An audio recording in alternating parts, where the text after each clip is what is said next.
Welcome to the Healthy Indoors After Hours Show. This is our inaugural program. Really excited to have you joining us. So we've got people from around the world here. So time-wise, you may be watching us tomorrow morning or this evening. We're coming to you from our studios here in Syracuse, New York, Eastern Standard Time. It's 7 p.m.-ish. My co-host, the always interesting and provocative healthy building You're scientist struggling. from You're Ford struggling Store. already, Bob. We Starting failed. already. Yeah. All right, Joe let's Medosch. start all over. Do it all over. Just All start. right. Do the video Joe again. Okay. Medosch. So anyway, thanks for joining us. This is a whole new format for us. This is the premiere episode. So without some interesting technical twists here, but this is a little bit different than some other shows you may have watched, to the extent that we're going for what you would find at the end of the day at an industry conference, walking into the lounge at your hotel with other industry professionals. So you're not going to be a standard interview show. So we're real excited for this format. To that end, I did bring my cocktail. So Joe, you Okay. said you had to Yeah, do something on your intro. cheers. Yeah. Cheers. So, there's a lot of great shows out there that we think are doing well, and they don't talk about indoor air quality. And, there's BS plus beer, and there's passive house, and all kinds of stuff. And to be blunt, you guys are causing all the indoor air quality stuff. You guys do a great job of the building, but, ventilation is usually an afterthought, or making homes super tight, or doing all kinds of other stuff. And then somebody may mention IAQ, and then a bunch of people respond, "What's that?" And so we wanted to make sure that you knew that we are with you all the time, and we want to find a way to bring this community together in some other way. So we think that there's a way and a great dialogue, some interactions that need to happen for those who are indoor air quality savvy, or want to be, or want to learn more, or find out what's going on, because this is clearly one of the most complicated areas, because it does have to do with building materials, the assembly, how well it's gathered, and what type of principles are behind it. Passive house is a phenomenal solution right now, and heck, they got their own little wars. You would think that it was World War III between the two groups out there, but in general, we are building better homes. And indoor air quality is still kind of on the fringe. Like, yeah, we're kind of doing those things, but they are super durable, super tight. Ventilation is still an add-on, but that's why we want to bring all this together. And it isn't just residential; it's also commercial, and a variety of multifamily that people are discussing every day. So we want to make that something that brings everybody together. So come here on Tuesday, go there on Wednesday, go somewhere else on Thursday, and you'll get a full gamut of really what's going on in the industry. Okay. Well, I mean, How about that? I think that qualifies it for for what we're trying to achieve here. Obviously, we're more than just U.S. centric, though. In fact, we're a global production, as is our magazine. And to that end, with us tonight, in our debut episode, we have two guests joining us live from Singapore, China. Louie Cheng is the founder and president of Pure Living. It's an Asia-based IEQ engineering and solutions provider. And also we have Raefer Wallis, who's the founder of Reset, and a host of other things, which we'll get into when we bring them on camera here. But we're really, and later in the show, we'll be joined by Shawn Macomber. He's an IAQ expert slash construction guy. He's been around in the industry. I've known him for about a decade now. He's been in the industry for 15 years. And most recently, he's the construction and facilities manager for the Insurance Institute for Building and Home Safety, the IBHS. So we'll be talking a little bit about construction practices later on in the show. So I guess without further ado, it would be a great time to actually bring in our guests from overseas. So with us this evening are Louie Cheng. He's originally from the U.S. Louie founded Pure Living back in 2010 to meet the demand for clean indoor air and water in China. He has over 20 years scientific consulting experience as a chemical warfare engineer for the U.S. Army. He trained with the U.S. CDC, and he was also the strategic director for Thomson Reuters Scientific Division in Asia. So welcome, Louie. How are you? I'm good. Thanks, Bob. Thanks for having me. A little early in the morning there, obviously. So we have a different perspective. Joe and I have cocktails here because it's the end of the day. For you, it's the beginning of the morning. So Well, yeah, there is a thing called Bloody Mary, so and that's a breakfast drink, so there are options. So Yeah, it's still a Yeah. work day though, Um, and and last but not least is Raefer Wallis. Raefer Wallis is an architect and founder of the GIGA, and we'll ask you a little bit later to elaborate on that. It's an independent third party combining the development of building standards with cloud technology to increase the accessibility and impact of healthy buildings globally. He's been working at the intersection of healthy buildings and cloud technology, pioneered standards for data quality, which are used internationally and serve as foundations for both Reset and Origin, which is GIGA's two primary areas of focus. And we're going to be talking a little bit more about Reset because that's an international performance standard and certification program for healthy green buildings, which is based on data that's collected and is assessed on a daily basis. So this is really, really interesting stuff. So wait. Well, So the next time I see you at a real conference, Bob, and I come over and find you at the bar, I'm expecting you to be like, "Oh, here's Joe Medosch. He's been a scientist." Or da-da-da. So that's yeah. There you go. Okay. you're really going to start with me already.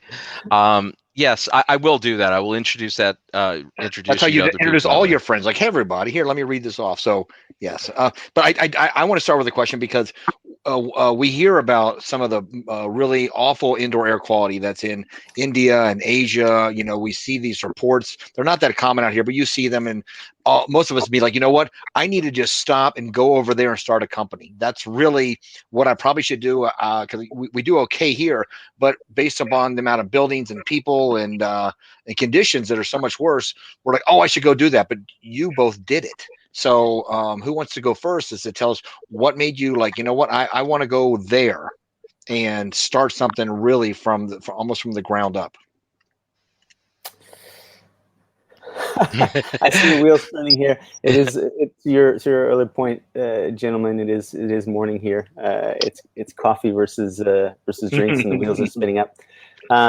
Maybe I'll start to give Louie a chance. I personally did not sort of wake up one morning and say I'm heading out to Asia to start an air quality company or anything related to that. It was my training as an architect, and I headed out here in order to design and just get a lot of project experience under the belt. But it right at the beginning stumbled across all these air quality issues. And to be honest, the PM particle issue was secondary. It was unknown back then. The short version of a very long story was actually doing project after project and failing them for VOC testing. So really having a hard time controlling chemical off-gassing, getting into monitoring in 2005, real-time monitoring to look for cause and effect on why are we failing. All I was interested 16 years ago was VOC sensors, which, as we know, are notorious. But the monitors we'd brought in at the time had PM10 sensors in them, which I had no idea what it was. I'll be very honest. And it was off. It was the readings weren't even there. The readings were. I thought the sensor was broken. And about a week or so into taking the first set of readings, the readings started to appear, and I realized, oh, this sensor is not broken. It's working perfectly fine. It's just off the chart. Pollution's so high, the sensor can't even read it. Got things recalibrated, and then to tenfold, PM10 started to appear on the graph, and that's obviously where the alarm bells went off. Like, what is this? What is this that's kicking things off the chart? So, what kind of numbers were you hitting? I mean, you're saying that you're hitting really super high numbers. I mean, what type of magnitude? I mean, translated into PM 2.5 today, it was always hovering between minimum 150 to 350. That's pretty high. So stumbled into the air quality field 15, 16 years ago. Did not come running into it. Wow.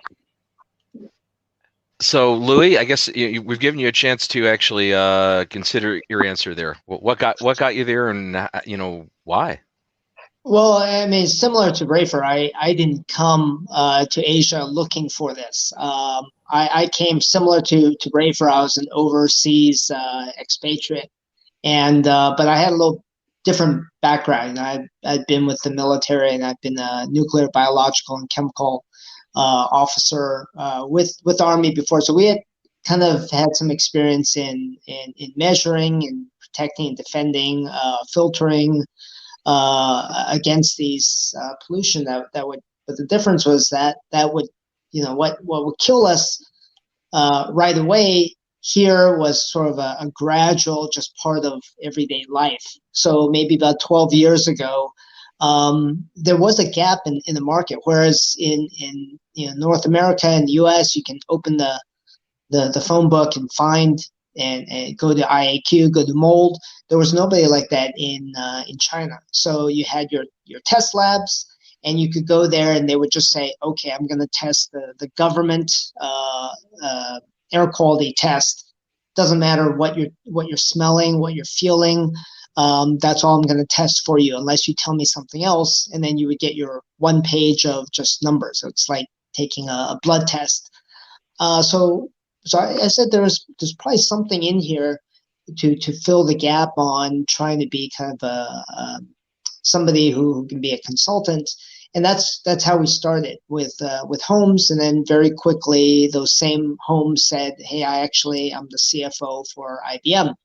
Can you help me at my office?" So we moved into offices and schools pretty quickly, and that's like Raefer says, that was back when there was very little awareness.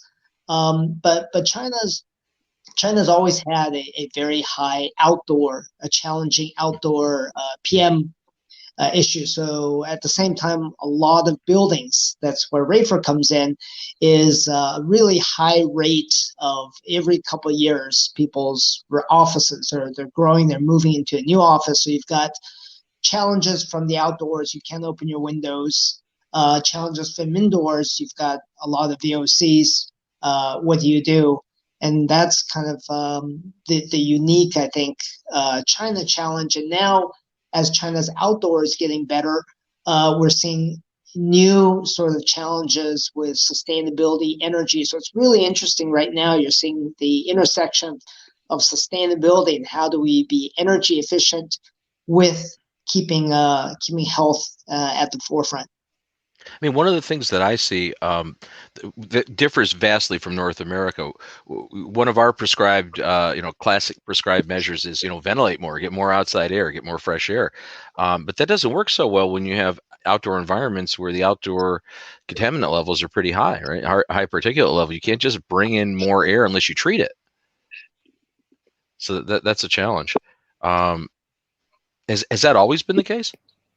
Yeah, it was a huge conundrum for the first few years. I don't know how many discussions Louie and I had about this over starting, I guess, 10 years ago, trying to figure out how to create that balance, get the initial numbers, because to your point, they're opposing metrics.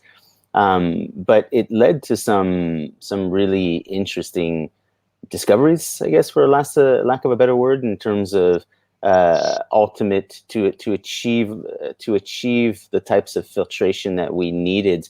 We needed to move away from this idea of central filtration and get into zonal filtration to be able to bring in outdoor air, filter to the extent we needed locally. We really need to rethink how ventilation and filtration was done over the span of several years and figure it out. Same challenge that people have found with COVID, just several years earlier and less in a sort of panic mode. But now the shifts, we've learned that the high performance spaces are really have taken all the lessons from this. Are decentralized filtration, sort of adaptive ventilation, and so on. So it's definitely a journey to get there.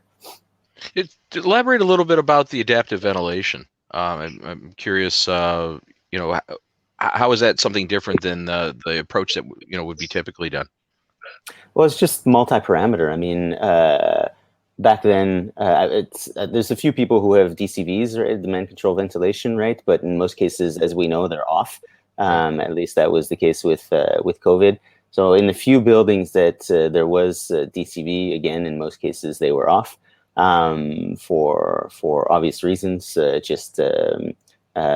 all running on CO2, single metric, and PM was the problem happening on the other side of things. So how do you start guiding a system towards multi-metric? So feeding it both CO2 and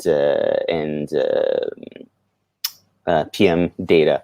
And then, of course, realizing, well, we need to decouple filtration from ventilation. These two things have to be completely separate so we can deal with them separately and move to hyperzonal and eventually strike a balance. So Louie is the world expert at this, at figuring out, okay, where do we need mixed mode zonal, where we're bringing in ventilation, very zonal and recirculated, versus where do we just need to strip out the excess loads. And again, all of this, is to your point, was all solid particle related. And just over the past year and a half or year, that's really just converted to liquid particle related. But just developing a much more intelligent, or what's more, refined approach to how we deal with air indoors. And that was really just a byproduct of actually measuring this stuff. It was really, really clear that virtually nobody had been measuring long term. And once you do, you realize, to be honest, how buildings don't work. Buildings just, they don't work. They're not designed for humans on a long time basis when you actually measure the data.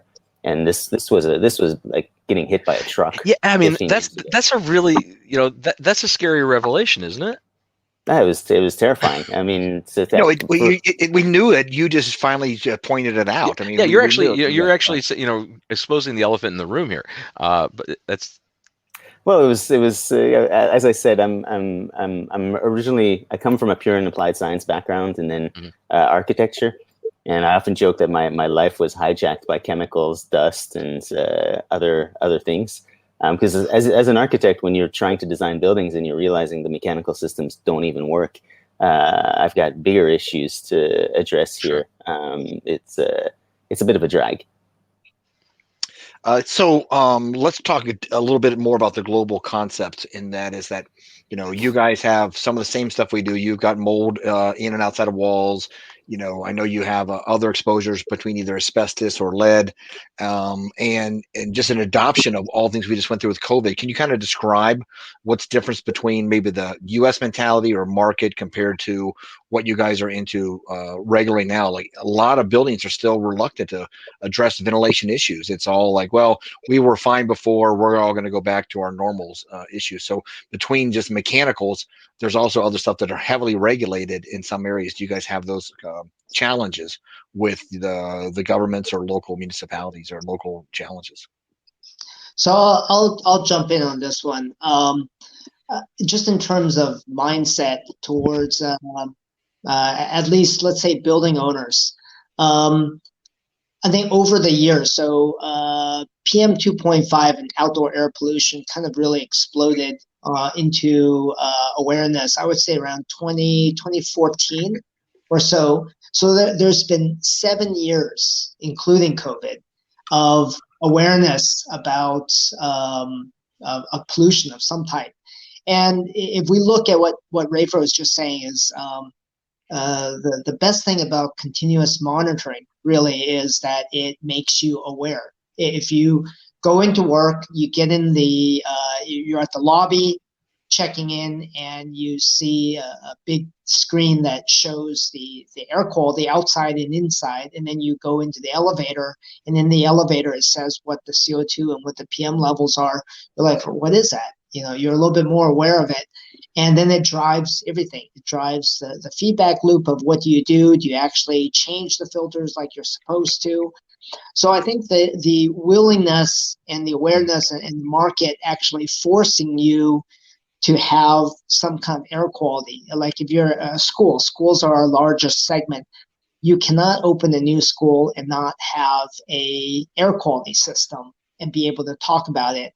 And you have to have some monitoring. So whereas maybe 5 years ago, 6 years ago, you might be able to get away with just saying, hey, I've got an air quality system and it's a few portables. You can't get away with that now because there's also an expectation. Okay, parents will say, where's your monitoring system? Who's certified your air? And then you just have a higher level of bottoms up. And that's what I think was interesting about China, is it wasn't from the government saying you need to have better air. Your air needs to be a certain IAQ level. Your PM cannot exceed a certain amount. There actually is no indoor PM level right now for China. There's nothing that's It's not a been standard. implemented. There's LEED, there's WELL, there's Reset that Raefer represents, but all of that has been ground driven by employees, by guests, by tenants. So it starts with individuals. I don't know if we'll see that in North America and places outside China. You see and that's an interesting point. We're not even close to being there yet. No, but we do where there's wildfires. So that's the only exception we have is when you have wildfires, people are like, hey, you know what? This is a problem. I can't go to work and I can't live in my house. So they want to know, what can I do? But you're right. It's Bob in general, right? You know, we're sadly lacking here in this country, and my fear is that as soon as any threat of a pandemic dissipates a little bit, we'll go right back to business as usual. And I think that would be tragic, to say the least. But the other side of what we're talking about with monitoring, that is something that is coming to fruition with builders, residential, much more commercial are including these concepts. So we may just drip the opposite way. It may be like, well, I have this at work. I can see what's going on in my office, or where I spend the other half of my time. And they then decide they need to add this to their home. But most people think their home is fine. But there are more and more people who want to know. More and more builders want to get in line with this as to what's going on. We're just now really kind of installing ventilation systems. An exhaust fan is not a ventilation system; it's an exhaust fan. So, I do talk regularly with more builders who want to know, how can I monitor what's happening in their house? And just Raefer, I actually talk about Reset as the standard, because it's the only thing we have right now, because it is something that says your monitor is it's certified, and then you have some guidance as to what you're getting the readings are. So without those two things, you're just saying, I got this thing and it tells me some stuff. I don't really know how accurate it is or what I should do with the numbers that they think I should do with that. So I think you will have some competition soon, because people realize that we're just making stuff up. Trend indicators is what I kind of call them. Well, for the some of the viewers probably who are not familiar. Some of the viewers are probably not familiar with Reset too, Raefer. So give us at least an overview on what that whole standard means and how it's being applied.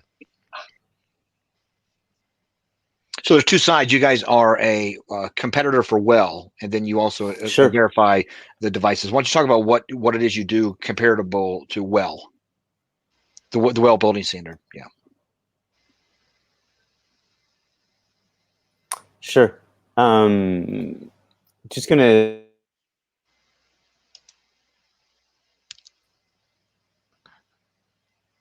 Can you hear me okay? Yeah, we got you now.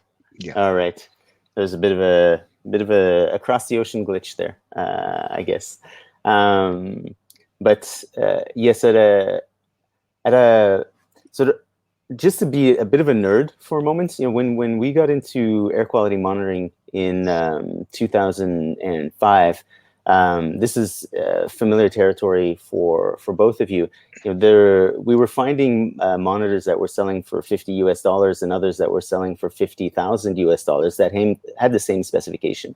So on paper, it's the same device. And as a specifier, this made absolutely no sense, of course. So we started lining them up, working a lot with Louie on this as well, and just comparing and figuring out what's the difference. And we found that before we could even have a conversation about, is this space healthy? That's also a loaded comment. We first needed to figure out, well, is this data any good? What's the data quality, or is this garbage? Are we fooling ourselves? And for the most part, it was garbage. So I think one of the core fundamental differences between Resets and LEED and WELL is that at the root of it, Reset's a data standard. It's a standard for data quality. And we apply that to different types of sensors, different types of parameters, and have a layered approach where it's what's the level of quality of accuracy of the monitor, how's the data being processed in the software, what's the density of monitors, so we can actually compare buildings to buildings, apples to apples. So at the core, really focus on data quality first, and then let's have a conversation about healthy buildings. So we're definitely the only ones in the world to have taken that approach. And I think it's a very nerd one, but it's a critical one as buildings go into digitization. Nobody has questions or conversations about what is the fundamental data quality like. So without that, it's all moot. And then beyond that, it's really focusing on the metrics that come out of that. So we've developed an expertise over the years to look at, for example, scientific research and pull out the lab research and pull out the variables that affect human health, virus survivability, things like this, one by one. See if we can isolate them and then map them to sensor data and look at the correlation. So if I have a lab result and I move that into the sensor world, is it a one-to-one conversation? So we don't really see Reset as competition to Lead and Well. Lead and Well are very good systems. They're very horizontal. They cover everything. Reset is vertical. It's very focused on very discrete subjects, and we go deep.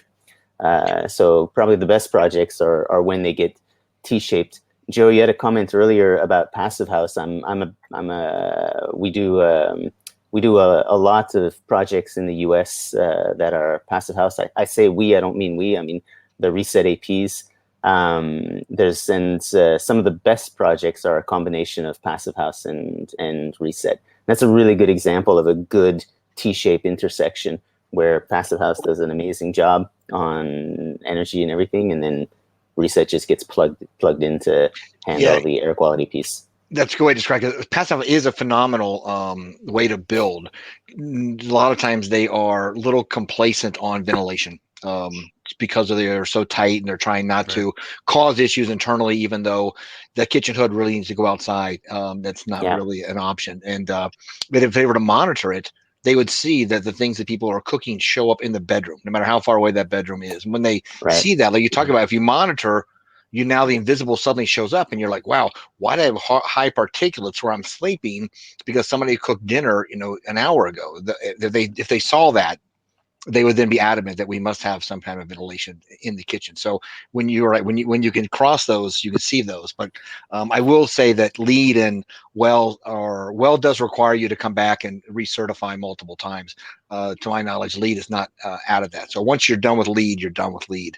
So if you're not monitoring like you're doing, or have some reason to check the building 3 to 5 years later, it's only going to struggle in the future when you really wanted it to do well.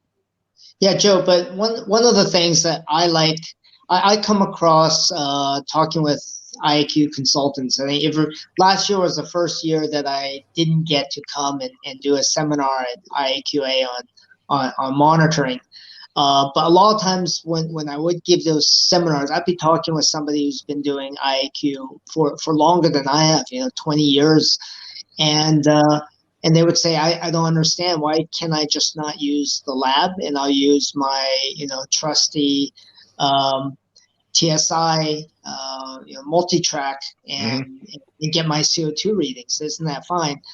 One, I would say, number one, you're taking a spot in time. And if you look at one single graph of what CO2 or PM looks like over the course of a day, it's doing this. So what is the value of you picking? Are you picking at the peak? Did you happen to measure at the peak? Did you take at the bottom?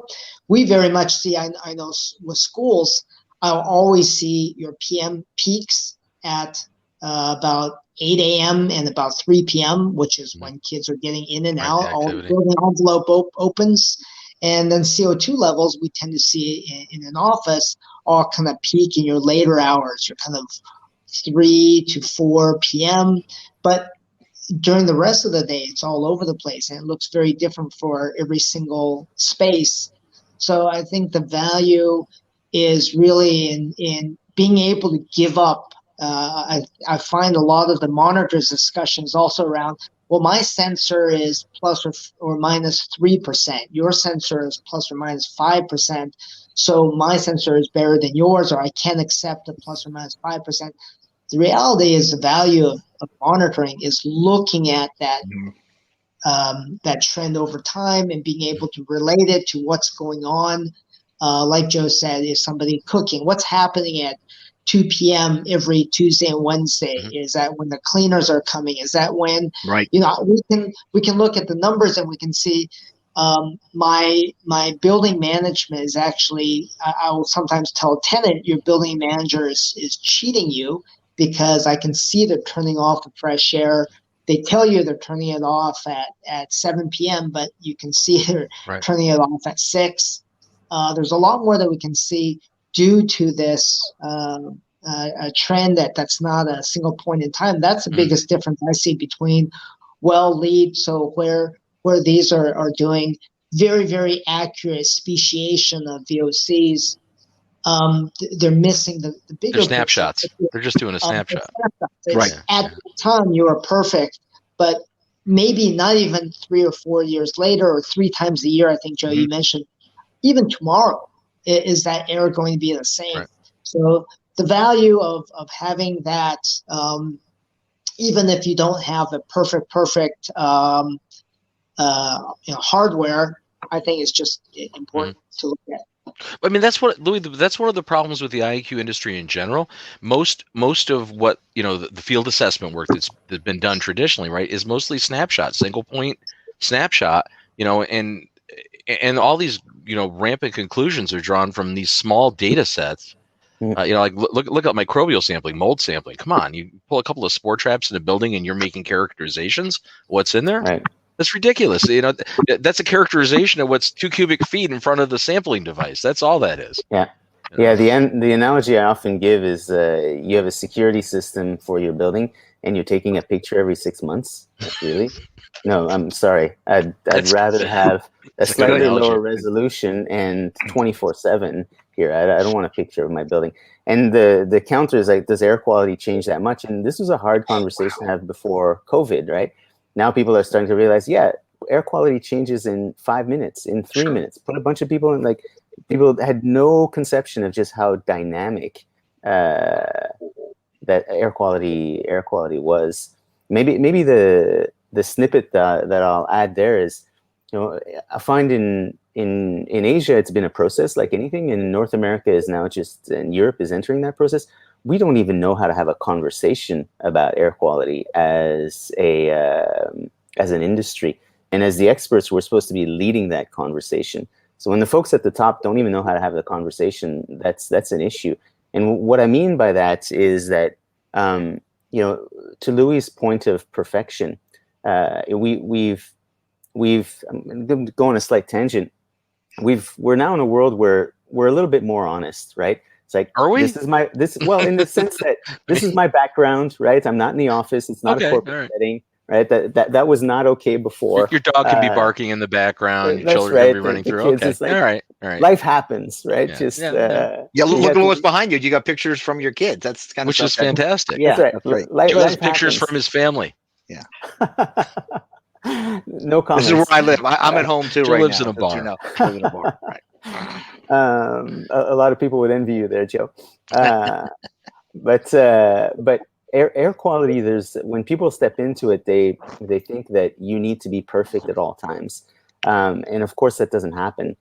And so this was one of the early lessons on Reset and how we look at data, is that it's okay to fail. It's okay to go out of boundaries every now and then, right? It's just when you go out of boundary, how long are you out of boundary for, and to what extent? So a lot of the fear around monitoring in the US is what happens when my data looks bad. And the question is, well, how bad is bad and how long is it looking bad for? And so just having those more advanced conversations on example under Reset, if you hit a spike, you don't fail. You have to hit a spike and maintain that spike for a long time to then fail, right? You need to be able to take corrective action. And Like there's just learning to understand the data and look at the data and make sense of it is a whole new topic. Well, the United States is so litigious, though, Raefer. I mean, like, again, talking with this country, a data spike will be some reason for some personal injury attorney to start an action against some employer, which, right or wrong, it's crazy. People don't understand, and that's a big thing here. It's like you mentioned that there's been like at least somewhat of a paradigm shift, right? At least among consumers, people in their workplaces and stuff, they're more conscious of indoor environments, and I think that's true because of the SARS-CoV-2 exposures. But has anybody, in general, has the general public learned very much? Do you think?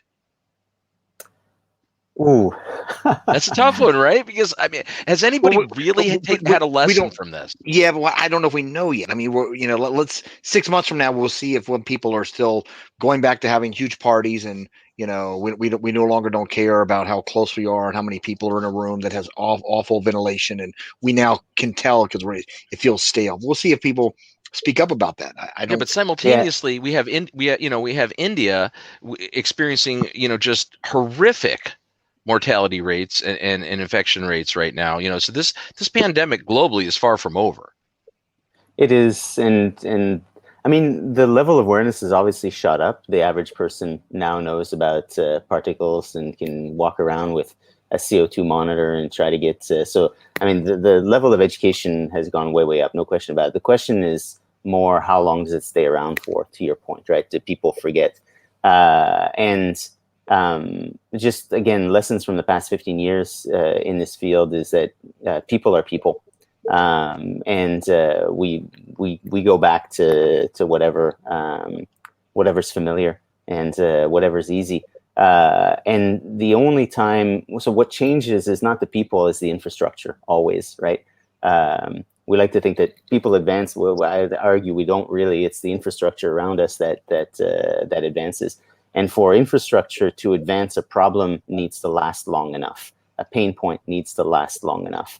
And I think that's more the question in my mind. Has this pain point lasted long enough to cause an infrastructure change, an industry change in how we approach mechanical systems and ventilation and monitoring? And I think the answer is yes. Mm-hmm. So people will go back to just worrying about whether they're what's burning in the oven and what beer I'm going to have tonight. Of course, it's human nature. How much of the infrastructure has had time to change around it, and I think that shift has happened. So I want to shift us completely from the concept of what we're breathing to what we're drinking, and the fact that Louie, you were a chemical warfare engineer, that just I probably could, if we were standing at a regular bar after, I would want to know more and more about that. But can you elaborate on the fact that water quality isn't even something that's mentioned in our industry very much at all? We are the air people, but the reality is we are what people are exposed to. So can you talk about why are we not really focused on water yet, or why is water not hit the level of concern that it should be?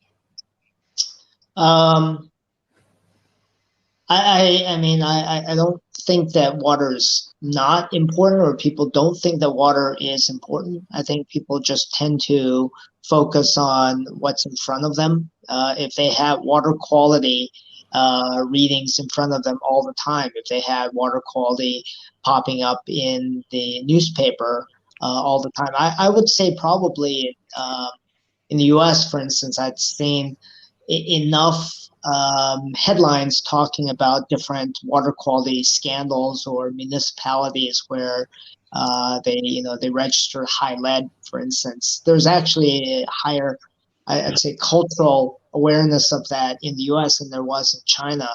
But in China, I remember a few years ago, suddenly somewhere downstream, pig farmers for some reason were having sick pigs and they were dying, and they were just unloading the carcasses into the river. And so suddenly reports 800 pig carcasses floating down the river, and everybody freaked out about their water. So I think it comes back to the people worrying and then the numbers. And we actually just helped with the project. UFC, the mixed martial arts company, has a UFC in China, and these flagship gyms actually decided to do to implement reset. So we helped them implement reset, but not just for air, which we've done lots of projects for, but they did reset water, reset energy. So all of those, they were looking at their numbers, they were measuring their numbers in a right way with the right protocol at the right places, the right hardware, and they were doing water as well. So I think people who are going in and out of that facility, certainly the facility managers, are going to be more aware of their water quality, of the amount of water that's being used. So if you wanted to see more awareness, I guess it would come back to the same continuous monitoring, whether it's air, water, energy, materials. The numbers have to be there, and then they'll slowly will percolate into people's awareness. You in a previous conversation, Louie, you and I discussed how in China and Asia in general, or many parts of Asia, this pandemic really it evolved differently, right? And as far as the public concern and really as far as the actual impact was different. Whereas New York became the epicenter kind of early in the pandemic, and so we had a very a high exposure and just politically as well as just in the news. I mean, everybody was bombarded with this in the United States and certainly in my state. But a little different there, right? I mean, as far as the perspective, there wasn't the high concern, right? Was there in China? I think the concern was there. The way that was, and this is not the right venue, I think, to get into how, the clash of the civilizations, how does a democracy handle COVID controls versus... Yeah, and that wasn't my intent. I wasn't viewing it that way. I was just saying, just in general, there were different, I mean, the parameters were different. You dealt with different parameters. A little bit. You mean in terms of the what people, what average sort of people and building managers were doing about it? Was that the question? Yeah, I think so. I mean, that was my impression. Am I incorrect there?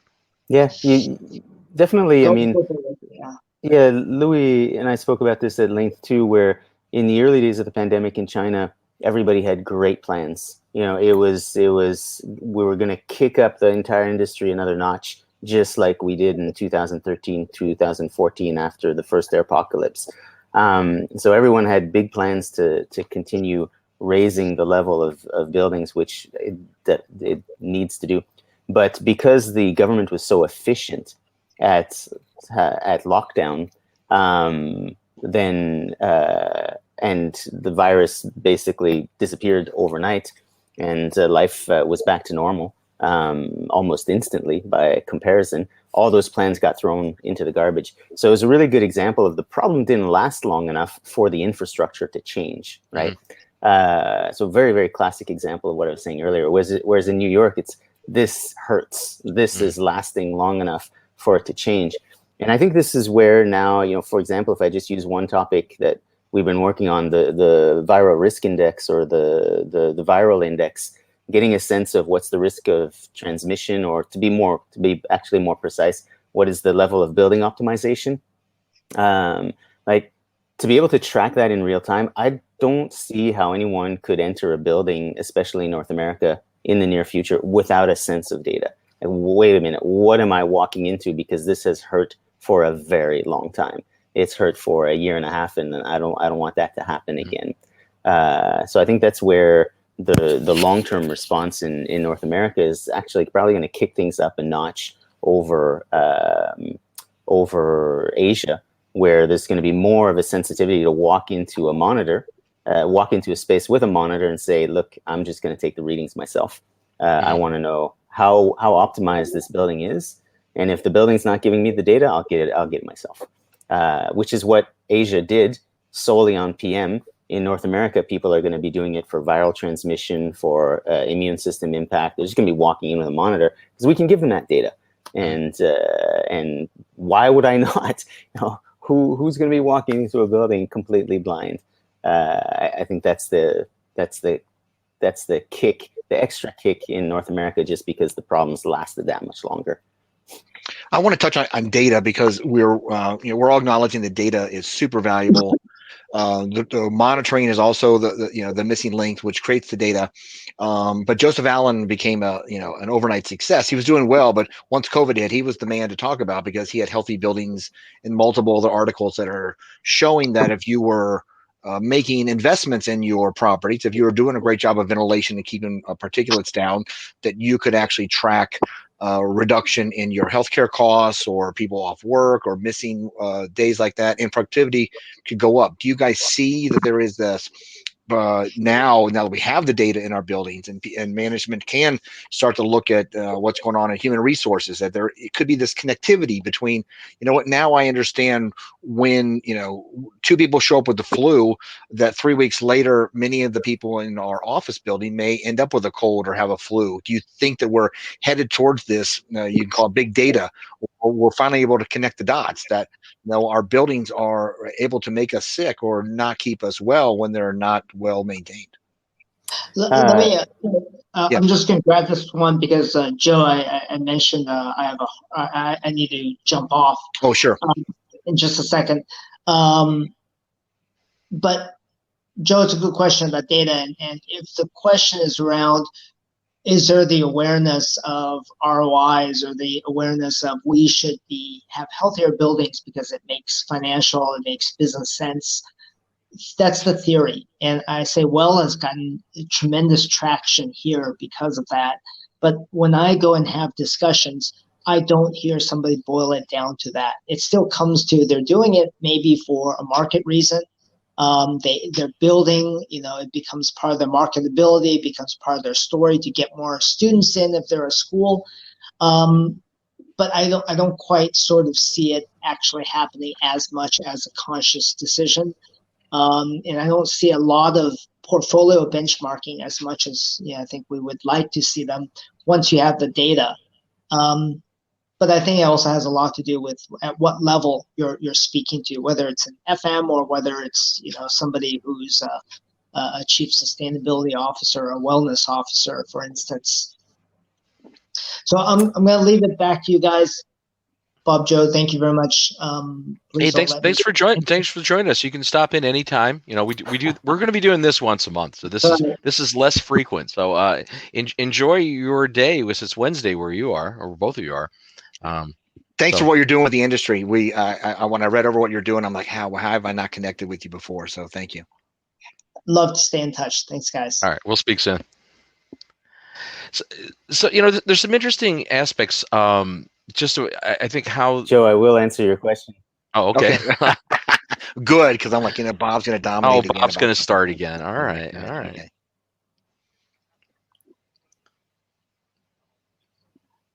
Okay, Raefer, go ahead. No, it's due to the lag, Bob. If you don't mind, I'm just going to pause just for a small moment because the line seems to be lagging for a few seconds. There we go. Looks like we're back.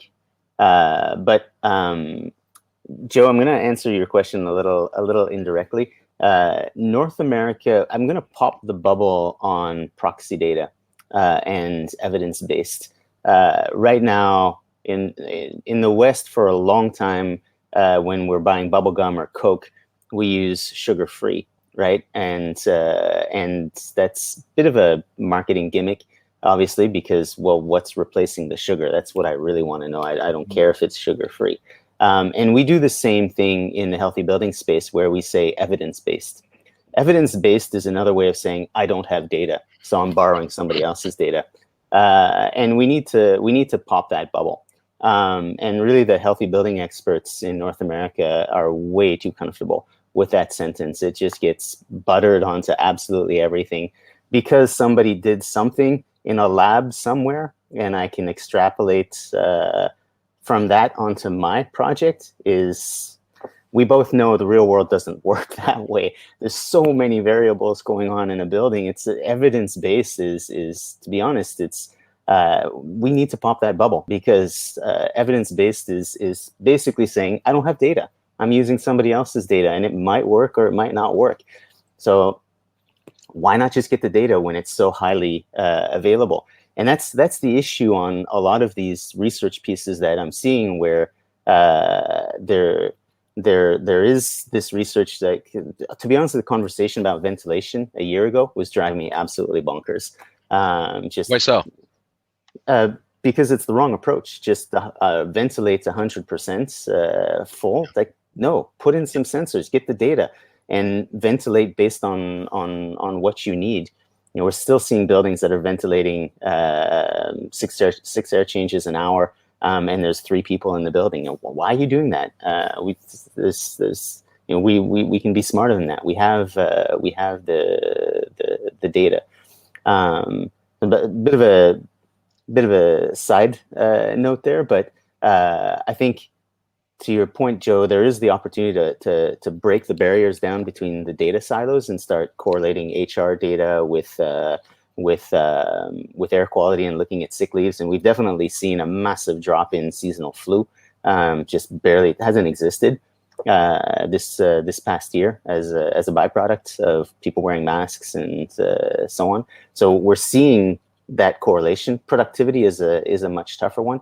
But we're not going to get there until people drop the idea of evidence-based, because that's garbage, and start talking about, no, I want data for my project, because it's not that expensive. And right, we have the technology now. I mean, 20 years ago, it was difficult to do this. It's not. There's plenty of readily available technology to monitor continuously. Exactly. Yeah, well, exactly. the thing that's happening now is that sensors are becoming better. They are becoming a little more affordable, and they're becoming something that I don't need to have one on the wall per floor. I could have one in a desk area, or in at least every room, or so many places are going to now have multiple monitors that provide, good enough data that I can determine what's happening in multiple areas on each floor throughout the building. So I think precisely. we're headed towards this really over data as a concept, but the reality is that's where you figure stuff out. You figure out that so and so had a cold, or certain things happened, or why is that one room always have high carbon dioxide? Well, guess what? It has no makeup air. So let's figure out what are the mechanical issues that are causing these things. But you never would have known it if you didn't put a sensor in that room. So I think we're going to get to this level of like, okay, it's okay to monitor lots of places, and people may buy these things and just put them on their own desk to figure out what's going on. That's the next trend that we see happening for some people. Yep. Yeah. I mean, these are definitely interesting times, and I think we absolutely have to, as an industry, globally, really run with this, because this is an opportunity. I said this, Joe and I have been doing shows for over a year and some months now. And I said this at the onset of the pandemic. It's like the real tragedy would be is if we don't learn anything from this horrible once in 100-year hopefully experience, which is probably going to be more frequent experience too. But the reality is like we do need to move things forward and in some sort of permanency to that. Does that make sense? I mean, I just would just feel really bad if we slip right back into doing things as it was done. Yeah, I'm going to push that even further. I think this past year has been a Galileo moment, where there's a few people in the community that know viruses are airborne and have known for 20 years. And I'd like to push it to an extreme and say, to be honest, this past year, we haven't learned anything. It's just been mass awareness of what a few people have known for a long, long time. And as an example, you're both into particle monitoring, and for the past 20 years, the conversation has been the liquid droplets floating in the air are the problem. How do we dry the air coming in so we can measure the solid particles, right? So we've known that the liquid particles are there, they're floating, and we try to reduce the noise and strip out what we're reading pre and post drying to get a sense of how much liquid particles are in the air and how much are solid. So the awareness of liquid particles floating around have been around since for 20 years, because it's been a problem in how we get to the solid particles. And now, of course, the whole area of focus has shifted, and we know that viruses stay airborne for hours. And sure. We've known that for 10 years. Once it's desiccated, it very fine particles. They They can almost indefinitely suspend.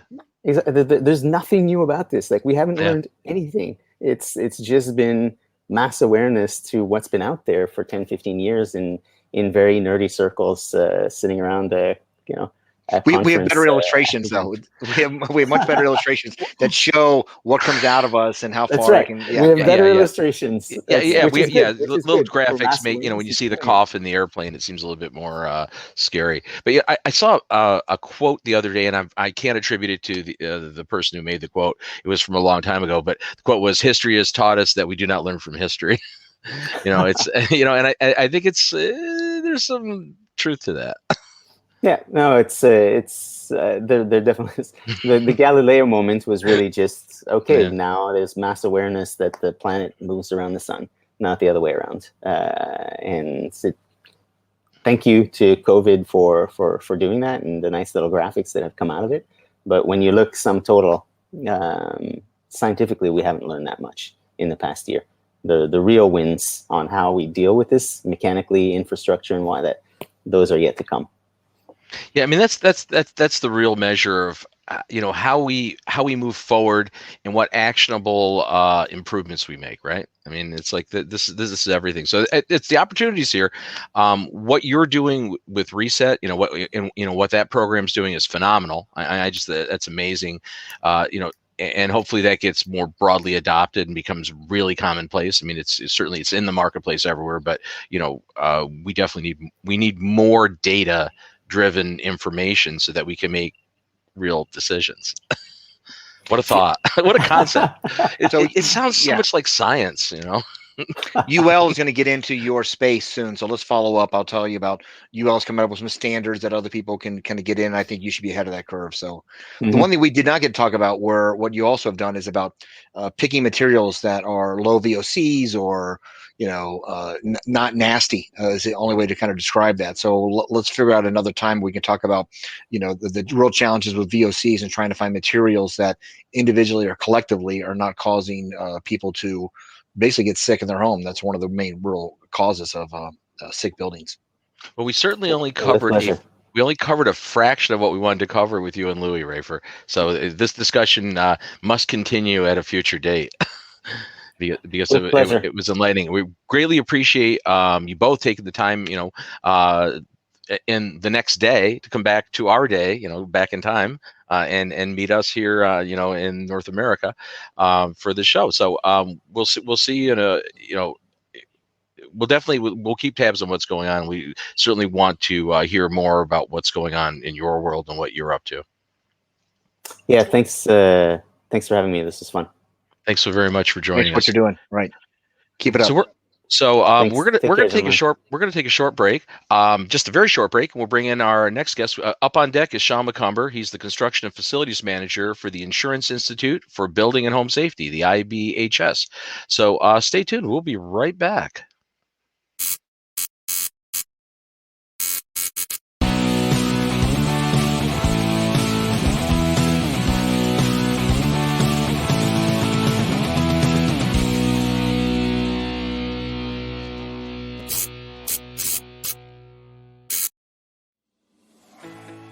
Hi, I'm Bob Krell, founder and publisher of Healthy Indoors magazine and host of the Healthy Indoors Show. Healthy Indoors is the world's resource for credible, timely information on indoor environmental, building performance, and sustainability topics. We are a global multimedia company offering content and networking websites, publications, videos, podcasts, and online events. We are launching our new Healthy Indoors Global Community, a revolutionary online networking and information platform aimed at linking the industry worldwide.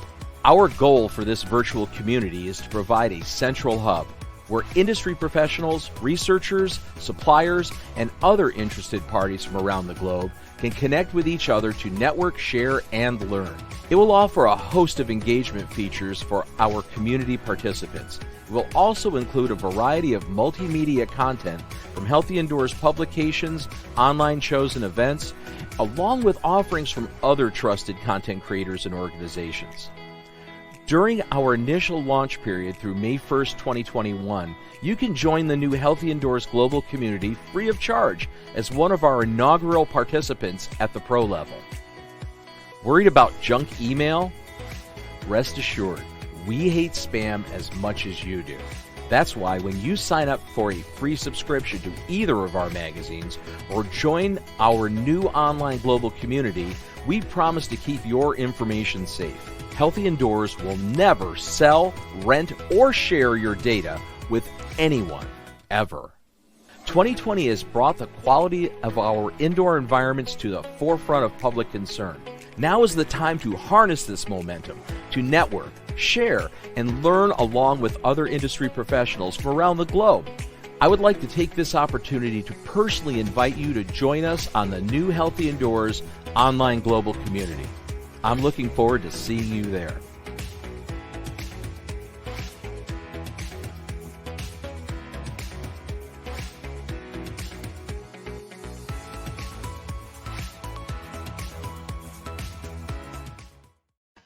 All right, we are back with the Healthy Indoors After Hours show. And joining us from somewhere in North Carolina, I still can't remember the name of the city that you moved to, buddy, is Shawn Macomber. He's the Construction and Facilities Manager for the IBHS. And let me make you be uncomfortable and read a snippet of your history. So Shawn's a licensed builder with 15 years of IQ consulting experience specializing in water intrusion, Chinese drywall, and restoration. Shawn has recently joined the Insurance Institute for Building and Home Safety as the Construction and Facilities Manager at their research center in Richburg, South Carolina. Is that correct? Yes. So I said North Carolina again, didn't I? Well, it's a suburb of Charlotte, North Carolina. Oh, so it's really close to the border. Really this is close. what confuses me because you mentioned, okay, so this is my excuse, because you mentioned that your job, your new position was in South Carolina, and I assumed you lived in South Carolina, and then you said you're looking for houses in North Carolina. Yeah. I guess I need to look at the freaking map. Okay. It's right. Charlotte's like it's like a DC scenario where you've got Maryland on one side, Virginia on the other. Oh, I can put that together. Well, anyway, the research center centers around a large wind chamber with 105, 15. No, what is that? 6 foot diameter fans. Like basically, you guys can create the movie Twister in real life. Absolutely. That's freaking crazy, dude. Not only that is, hey Joe, how you doing, man? Doing good. In fact, when I was moving, I found one of your little blocks of wood telling me the size of samples to send over to you some stuff, and I was just thinking about you. Okay. But so it's actually really cool because part of it, I work at the research center, and we build large, full-scale mock-ups of buildings and homes and houses. I mean, we can build a 2,000 square foot house, put it on our turntable inside of the wind chamber, and subject it to 120, 130 mile an hour winds. But even more interesting than that is we can control the speeds, we can get gusts, and we can control each bank of fans separately. And there are airfoils that exist in front of them, so we can create turbulence. And then just as if that's not enough fun, we can also spray water, hail, or embers to replicate, hailstorms, wind-driven rain, or wildfires inside the structure on full-scale size homes and buildings. So it's a one-of-a-kind facility. There's nothing else like it in the world, and I am thrilled to be a part of it. It's really cool. Yeah, that sound was the sound of me knocking things over in the studio. That's it happens. It's a live show. Hey, it's just like After Hours, right? It kind of is. Well, I was in all honesty, I was reaching for a beer. Hey, it's fair. Yeah, anyway. Yeah, he's lying. I'm not lying. But I'll demonstrate it in a second. So let's dig in because your time is tight. So let's talk about resiliency just briefly, because I'm sure that was part of why this facility was pushed to another limit. That how do we prevent people's homes from just leaving their freaking foundation or roofs flying off? But there's other things that are so valuable, like that our buildings are not water tight. That high driven, you're going to get a lot of water in the walls that you don't even know about until right. Yeah, that's right. And you have no drying capacity, so we haven't even realized the secondary benefits that this facility probably is providing. Yeah. It's phenomenal. In fact, a research was just presented to me. We're just beginning some additional research on the wind-driven rain component, and not just wind-driven rain in hurricanes, but wind-driven rain in moderate wind speeds as well. And that gets to what you're talking about with the IAQ component of trapped water inside of the wall assemblies, in undiscovered water. And of course, in a hurricane where you have a catastrophic failure, it's clear. I got involved with IAQ through Hurricane Katrina. And I remember I went and took a 2-day course on how to be a mold inspector, and that made you an expert. Clearly, I was an expert. I was no ready question. to go, man. There's so many of them. Like, here's my plaque with my thing, and every house I went into had been decimated by a class 3 hurricane. So I was like, I can identify the water source. I can see inside all the walls. The solution was easy. Here's your certificate. Everything's fine. And I never forget the time I got called out on a legitimate water intrusion mold problem. And not catastrophic, where they literally didn't blow everything apart in the building where you could see everything. Exactly. Right. That's a bitch to work on. And I was like, oh my God, I am in trouble. And oddly enough, that's when I sought out and became a member of the IAQA, which would have been maybe 15 years ago, 15 years ago. Around that time, and met you, Bob, and Joe I met later, I think. But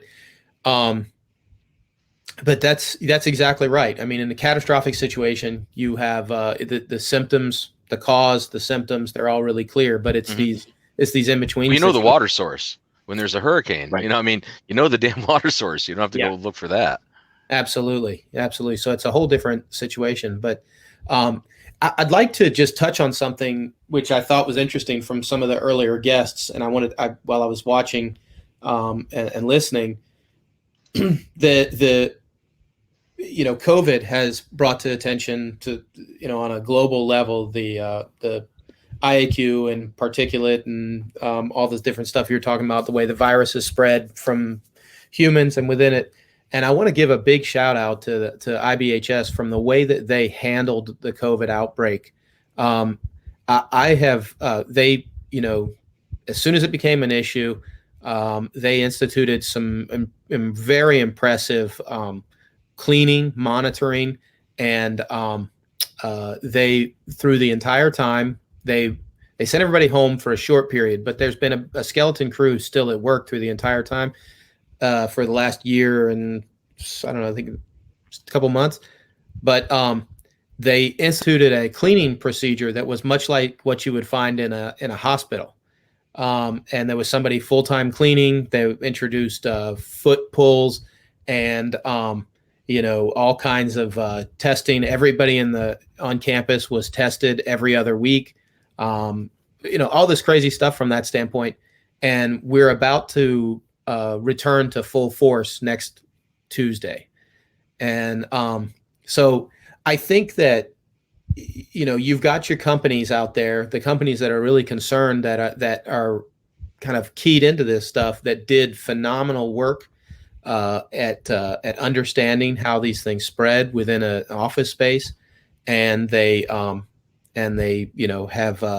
taken that to heart. And I think that component will continue to grow. And I'm curious to see how some other companies have handled it, because at the same side, the South Carolina governor recently said that, masks are optional, even for kids in schools now, based on what the parents can want to do. So they've completely removed that stuff. And let's happen in New York too, for that matter. Yeah. If you're vaccinated, you don't public, and they're like, like expressing how stupid they thought the whole thing was.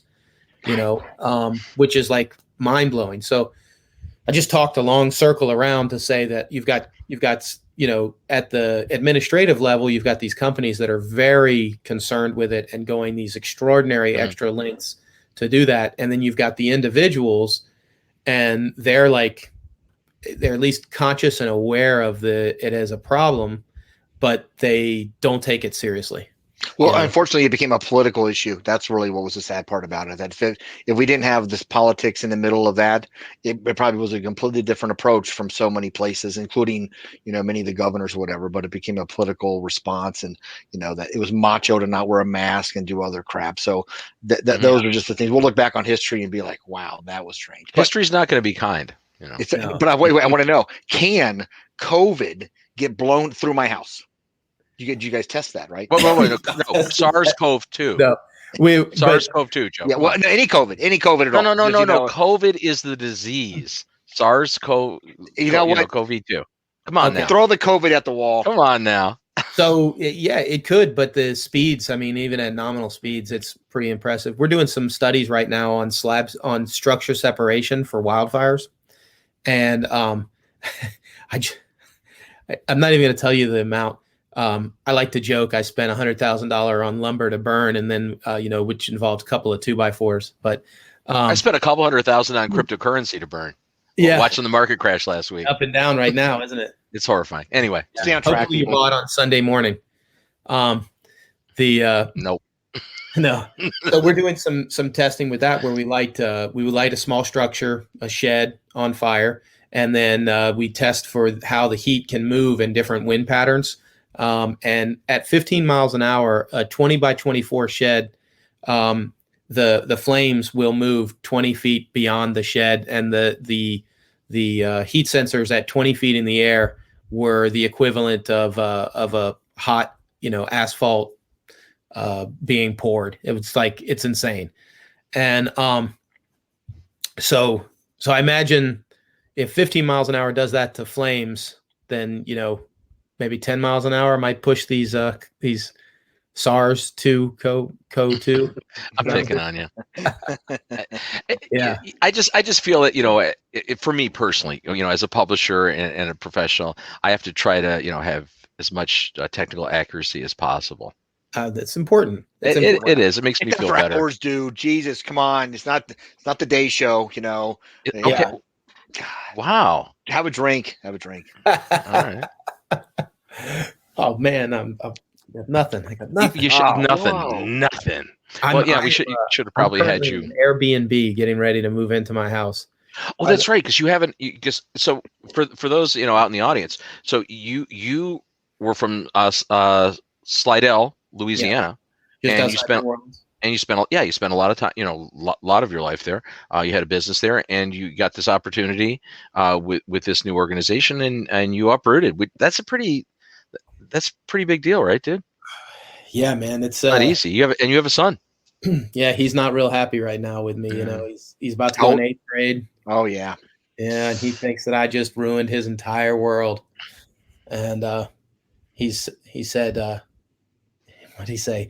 I'm trying to make an argument for why I should stay. So he's going to be an attorney. I don't know. Oh boy. Yeah, I did that twice, and my kids later realized they were better off for having a different cultural experience. So I think getting attorneys probably. He may become. Did your kids get attorneys? No. Are you? Yeah, I'm pretty excited about it. It's weird. It's weird being involved with a nonprofit, because budgets account for something, but the science is more important than the dollars.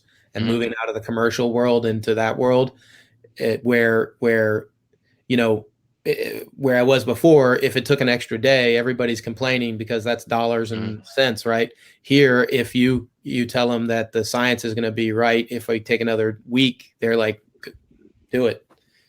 I've been involved with a non-profitable entity for a long time now. But lack of profit is not non-for-profit. I said non-profitable. It's a different thing. I have a non-profitable organization. Yeah. Wait. So I want to find out this more detail. So what do we know about resiliency now based upon some of the studies you've done? Like, are the things we're doing with roof trusses are tying things all the way down? Absolutely. Yeah. Okay. Absolutely. In fact, we have a program. You can check this all out at disastersafety.org. But we have a program now. It's called Fortified, and there's Fortified Commercial, and Fortified Residential, and it's actually what they've done is it's interesting. They're driving some code modification, but their primary target are the insurance companies, right? Yeah, right. So they've partnered with these local state insurance commissioners and said, look, if you meet these certain qualifications, this certain standard, which is the fortified standard, then the insurance commissioners have agreed to promote a certain discount to owner's insurance, to the hazard insurance, based upon meeting those characteristics, those certifications. So this is most. I lived in manufactured homes multiple times throughout my life. So what do we have for? I know that now they need to be tied down, but even tied down doesn't mean that thing's not going to blow apart. So have you guys also found something that's helping manufactured homes when they go through these? Yeah. Yeah, so it's the continuous load path, right? So you want to have your roof attached all the way down to the foundation, is number one. Number two, another big thing we work on is hail. In fact, we just had a team down in Texas last two weeks ago, and they 3D scanned, and then subsequently they're in the process right now. It's my office mate is 3D printing a replica of the largest hailstone ever found in I believe it's Texas, but it may expand beyond into the United States. But it's like 6-point-something inches in diameter hailstone. Wow. And they actually went down and the person had found it and put it in the freezer. So we have all these meteorologists, brilliant people. And so a lot of the data that we collect, both from wildfires, hurricanes, and everything that we try to replicate and recreate in our lab is all based upon data that's collected in the field. we chase the storm chasers. Mm-hmm. That's us. We've got a whole team of guys that they were driving all around Texas chasing the last week. A la Twister, the movie, that kind of thing. Really? Wow. Absolutely. Yeah. So we don't focus a whole lot on tornadoes, but as far as hail, hurricane, wildfires, we have boots on the ground, scientists collecting data, chasing them down, trying to determine, specifically with hail, we've actually determined that there's really two different kinds of hail. There's hard hail and soft hail. And then it's even made up of different layers, right? To create this density. The researchers at the facility have actually created machines that can replicate hail in the same exact density and mass that is found in the field.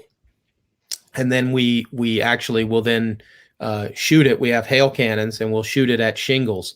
We have a shingle farm, of course, so we're able to age all these different shingles for 5, 10, 15, 20 years, and then bring them in and test them both for wildfire and hail impact, and put them back out there and determine, are they really meeting the standards that they're saying that they are. And I heard you mention UL. Up until now, the test for shingles has been a lead ball that's been dropped down from a certain height to impact the shingles, which is not really representative of what happens. No, it's like Raefer was talking about too. Having just trying to extrapolate stuff from laboratory as opposed to more real world. You're in a lab, but you're really working to simulate real world conditions there, as opposed to having just totally fabricated stuff. Exactly, and it's such an amazing thing, and I know we kind of gotten off of the subject of IAQ, and I hope. Well, no, actually, your topic was on building smarter, learning to build smarter. Yeah. So cool. It's actually you're right on track. We just packed up our single line hail machine and one of our hail cannons and sent it to UL. We're working on they're looking at adopting our methodology for the new standard for testing shingles for hail impacts. Can I take that to my ex-wife's house just for like a weekend? Dude. Well, you should be on the road, like, dude. Yeah. I will rain hail on you. You're too close. Back off. So in the ceiling, okay, our wind tunnel. Just to give you an idea of the size and magnitude of this place. Okay, it's 6 stories tall. It's like 150 by 150. The actual chamber, and then we have these like tunnels where the winds are like compressed and directed, and all this stuff. And in the ceiling on the catwalk, we have 72 hail cannons that are up there. 72? 72 of them. And they fire 1 inch, 1.5 inch, and 2 inch balls of like, hail, like it's ice, right? Right now, I've just been tasked as one of my projects to work with the prototype engineer to improve these hail cannons, because right now the maximum time that we're able to fire these cannons at approximately one piece of hail per second is only 2 minutes, and they want to get it to 5 minutes. It's 72 cannons firing in 1 second, one piece per second. I could do the math. It's 60 times 72. That's a lot. We got to make that much hail. That's a lot of hail. Oh, so you pre-manufacture the hail's made and then it's fired out of this cannon. So it's a two-step process. The cannon doesn't make the hail. Okay, I get it. Well, they don't make its own bullets, right? It's like a big paint. It's a hail type paintball gun. It's a big giant. Yeah, it's 72 up to 2-inch diameter paintballs shooting down 6 stories. Ice paintballs. Yeah. I can see so many people that are listening to this right now going, freeze how do your I do paintballs and shoot them at somebody, and you're only firing like a 1/7 of an inch one. A lot slower, probably a lot slower velocity too. People are going to be changing their ice cubes between 50 and I think 50 and 77 feet per second. I think is what it is. Yeah, is currently what we're at. If you want to check it out, I put a post up on my Instagram of one of the guns we're testing, and it's got we test it with little wood balls that are roughly the same mass and density. Oh, just to test the launching. We'll share that if that's something that your organization's cool with putting up there. I'll get that from you. Put it up on the site. For sure. And there's a lot of stuff you can go see on YouTube. Just look up IBHS, wind or fire or anything like that, and you can see some of our testing. You see our strong building last and our. Dude, when you see a full 2,000 square foot house just blow off, it's crazy. Wow. We were doing 120 mile an hour wind test last week, and it is so loud, so loud. That's what people say when they survive a tornado. They're like, it felt like there was a train coming at us. So that's what. Have you ever heard have you ever been near a tornado, Joe? I have. Yeah. Because I have too. Actually, yeah. They're scary. And I was about a half mile away from one, and that was as close as I ever want to get to one. And it wasn't like I was chasing it; it came at me. Came to you, huh? It was like I was hiding in my freaking house, shaking like whatever. Wait! I want to get to fire before we run out of time. So, let me tell you one more thing while we're on the fire and ice. This show has everything. You're gonna love this. So the facility was built 10 years ago, and it's out in the middle of nowhere, right? So like it's a very rural area. It's about 30 miles south of Charlotte. And when they were first building the facility, of course, they had some meetings and to kind of let people know what it is that they were doing. And there was a lot of concern in the community that we were going to somehow let the hurricane out. Yeah, well, you remember Nikola Tesla was accused of doing that out in the West, right? Right. He kind of let the lightning out, apparently. It was his fault. His tests, freed up. I got out there. Isn't that hilarious? That's so funny. Yeah. So Joe, are you? What do you do to make sure you don't let the hurricane how do you keep it in? Yeah. How do you keep it? We have big nets. Oh, got it. It is somebody like with a hat and a whip. No, well, so truthfully, we have a discharge area. It's about 300 yards, and the facility is on 90 acres. So we have and there's berms, and then there's a huge discharge area with it's all a field, and then there's large pine trees, maybe about 300 or 400 yards beyond the discharge. But at 120 miles an hour, you better believe those trees are swaying. Wow. It's pretty cool. You guys could have a hell of a Christmas party in that facility. I'm looking forward to it. We're just opening up until, very recently, it's been staff only, very exclusive. And in fact, if you weren't necessary to be on site, you didn't come, it was, all the researchers and everything was Zoom meetings, and we were there because we had to actually build the stuff, right? And we had to turn the fans on and watch it all happen. But to talk about fire. Wait! You have an amusement park that you just have not realized, and you could be charging admission. So I realized. Yeah. Wow. Yeah. Well, so when Shawn first, mentioned to me that he had the opportunity to interview for this position, that was a couple months back, right? Several months back, and I remember getting the call from you, and it was like, and as soon as you described it, I was like, this is you. Yeah. It's like, oh my God, you were like born to be to be there as I'm so the envious. facility I'm guy so there. envious. Yeah, No, this is because awesome. he's always been doing experiments in science. He's so analytical in the field. I mean, Yeah. it's just like, Yeah. you gotta love this. It's been interesting to find my role here, because we're very collaborative, and my position is to build the structure. We've got a full team of carpenters. We've got a full metal shop, dude. We've got like 3 CNC machines. We have 3 3D printers. We have like You can make almost anything prototype there, right? yeah, it's insane. Look at him! Yeah, Look at him! right. He's so excited. Cool, man. He's whispering. I'm gonna have to. So cool. I know. I'm gonna send you a picture. My buddy Ross, he 3D printed a COVID germ. Wow. It's pretty cool. Should launch it at 120 miles an hour at somebody. Yeah, see, I did ask about this. See, you guys were onto that, right? Yes. So brainstorming is the biggest part of our job, right? Makes so sense. I meet with all these like brilliant people, and they're this. I think this is we could tie this back really interestingly to the IAQ world, right? Where you've got these really brilliant people, and they're able to look at things and understand and conceptualize the use, the collection, the interpretation, and the use of data. And then you've got these people out there that are building houses, building buildings, right? Or you've got the facilities manager who's, his primary concern is the comfort of his occupants, right? But he's not concerned about so much does he care about the data collection? Does he care about all that stuff? Well, if nobody's complaining, he doesn't care, right? So you've got that disconnect, I think. And there was a question you guys, somebody said earlier, something about have we bridged that gap? Has COVID helped us get closer?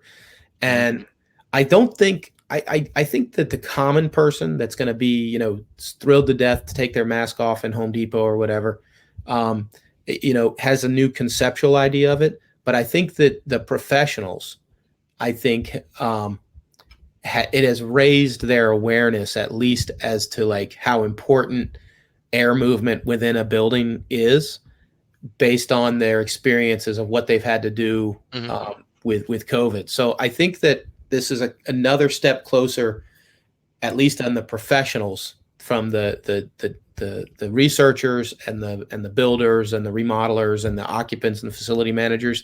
I think they've inched another inch closer. Will it stick though? Will it stick? I mean, honestly, yes, we've inched closer, but I've been asking this question for a year now. Will it stick? And I think it's incumbent upon all of us in the industry to try to make sure that it does. Yeah. That we do something positive from all this negative. Yeah, I couldn't agree more. And I think that, to Joe, I think you mentioned, the VOCs coming off the materials. Do you think that fight has been waylaid a little bit because of the viral component of like in the airborne pathogens? No, not at all. No, we're still building. Yeah, we're still building with as many VOCs as you can possibly put. Well, we're becoming a little more sensitive to them, or we're kind of aware of them. But unless you want to spend an extra, probably $30,000 or at least $10,000, you're still going to be dealing with these materials that have no clue or care about that. So yeah. Well, what I mean is, like, have you seen a decline in the interest as the viral component has emerged, in the last year and a half? Have you seen a decline in the interest of the VOCs component of IAQ at all? I've not actually. The only that is happening is that more people are trying to get a monitor, and they usually have some VOC component to them. Yeah, that's not that great. So right, it's a lot of electrochem that are not. I mean, those things are short-lived. I mean, you really need a photoionization detector, right? Of some. Yeah. That actually is a real one. Yeah, absolutely. Yeah, I have one. Or you can just extrapolate some data from, I don't know what some of the devices extrapolate from, but the outside weather from the National Weather Service or some nonsense. VOCs are a part of a dice game anyway. So you're like, is Mhm. it your cologne, or is it something that's inherent permanently in this building, or what? So they have I'm some fragrance challenges. is free, so it's not my clone. Oh, to Bob. It's a natural VOC.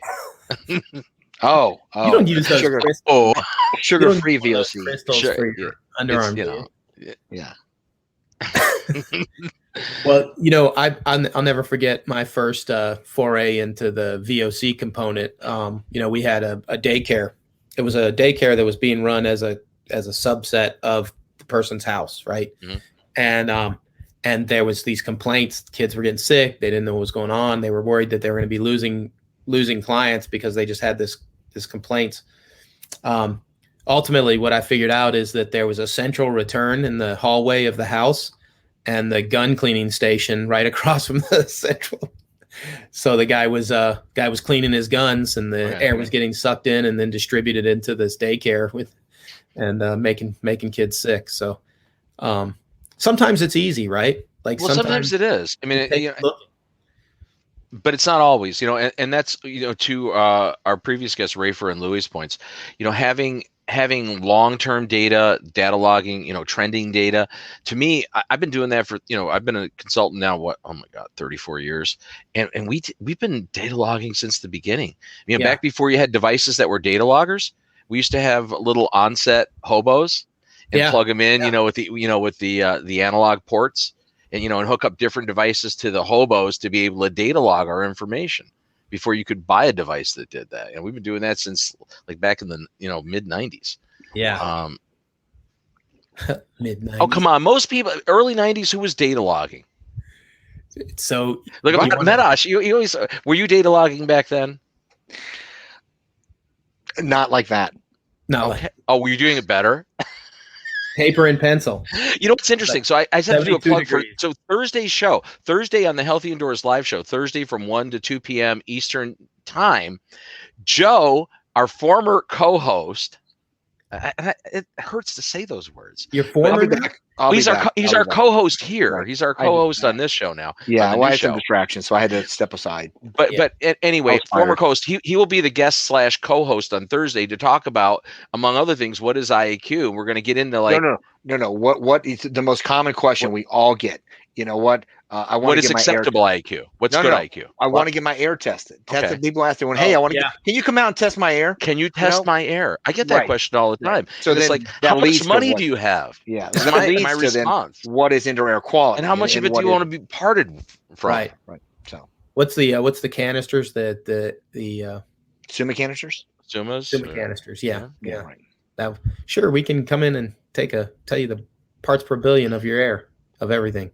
Yeah, we did that. With years ago, we did a study trying to find MVOCs using. I won't use the brand name, but there was a company that had a portable GC mass spec device, which, by the way, is freaking cool. You can do it in the field in real time. Thing cost $80,000 for this backpack, though. It's an expensive backpack. How much did it cost to calibrate once you were on site? I don't know, because it was them bringing it out. The manufacturer was actually based in our region, and we wanted to try to see if they could find MVOCs.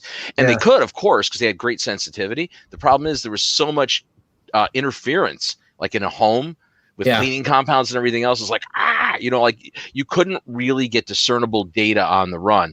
And they calibrated a little, but then it's like, you think there's a market for this? And I go, probably not a lot of IAQ consultants are going to spend $80,000 for a backpack. Yeah, they're probably not. Probably. It was cool. They converted that into something on wheels, and they called it Insiscope. So it's totally different, though. It's not GC mass spec. That's laser count. That's laser. Yeah, that's that's only $30,000 ish. Right. Well, that's the cost of an XRF. Right. Yeah. That's the thing. We have toys that cost that much. I had an X-ray version of that. It was like $33,000. Yeah. Right. It can get expensive. Yeah. So you want to geek out about instrumentation? I'm going to send you a picture of our instrument lab tomorrow. We have 3 guys, and that's all they do is build, make. You got like IAQ porn. Dude, it's crazy. Yesterday, so we had a meeting not too long ago, a couple hours ago, and we were talking about, we have a single roof panel and we want to put 56 different sensors on it, pressure sensors, heat sensors, all these different sensors, 56 of them, right, on a roof panel. The roof panel is 5 by 6, something like 4 by 6, with 56 different sensors on it and going into a data acquisition center that like is the size of a like Rosie the robot with like a full monitor, like so many plugs. I don't even know how many plugs. I could ask him.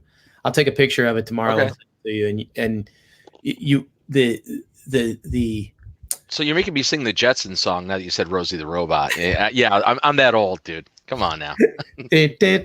I know. Wait, but can you guys do a Sharknado? Ooh, a Sharknado. We would with rubber sharks. Obviously, not real sharks. They're endangered now. Yeah, right. Yeah, but I mean, you simulate. Probably, yeah. Probably do. We can do some crazy things, man. That could be a Christmas party thing. Is have the Sharknado.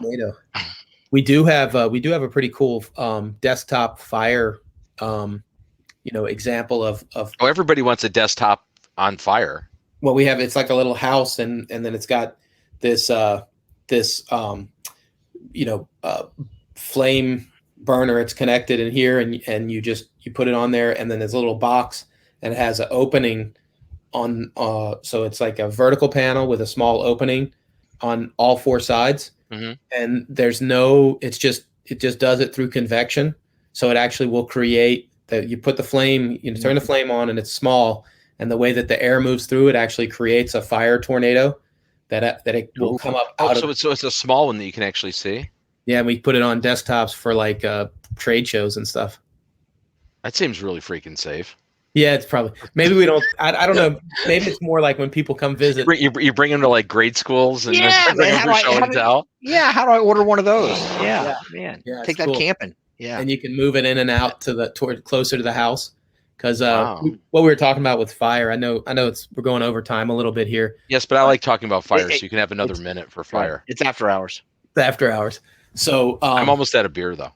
Okay, well I'll wrap this up quick then. So we're working right now on structure separation, right, which is the distance between structures and the positioning of structures. So we spent 2 weeks placing these various size sheds and then moving around and getting readings. And then they actually created a map of how air moves around these sheds at different wind speeds. Then we, yeah, it's insane. After hours, yeah. Excuse me. And then we lit them on fire, and we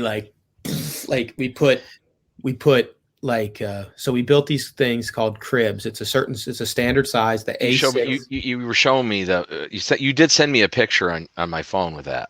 So one crib is 3 foot by 3 foot by 3 foot, made up of 2x2s. Mm-hmm. So it takes 230 3-foot long 2x2s to build one crib. We put 22 of them inside of a 20 by 20 or 24 by 12 shed. And then we slid in 500 milliliters of denatured alcohol and lit the alcohol with a propane torch and slid it in there and then watched it burn. Okay, 2 questions. First of all, how do they feel about you at Home Depot? Probably good. And second question, were you a pyromaniac as a child? You don't have to answer that. I was an early. In all honesty, I want to confess, I used to blow shit up all the time. Honestly, like gasoline, squibs to fire, using the Estes model rockets and then turning them into things where you could, use sequence charges and stuff with, yeah. I prefer the term early researcher. Yeah, I would, I tested like a lot of aerosol cans to see how much they would explode under a gasoline fire and things like that. Yeah, but Shawn, you didn't explain. Were you just doing that for fun? No. So So now what we're going to do is we were getting the maps of how the air moved around at different wind speeds, and then we burned it and we tested it at a couple of different wind speeds. And there are thermal sensors. We have these stands set up with thermal sensors all around there, wind speed sensors, and we did it against a dark background so we could see the way the flames moved and where the heat was. And then so we did that. We're actually replicating some work being done by NIST.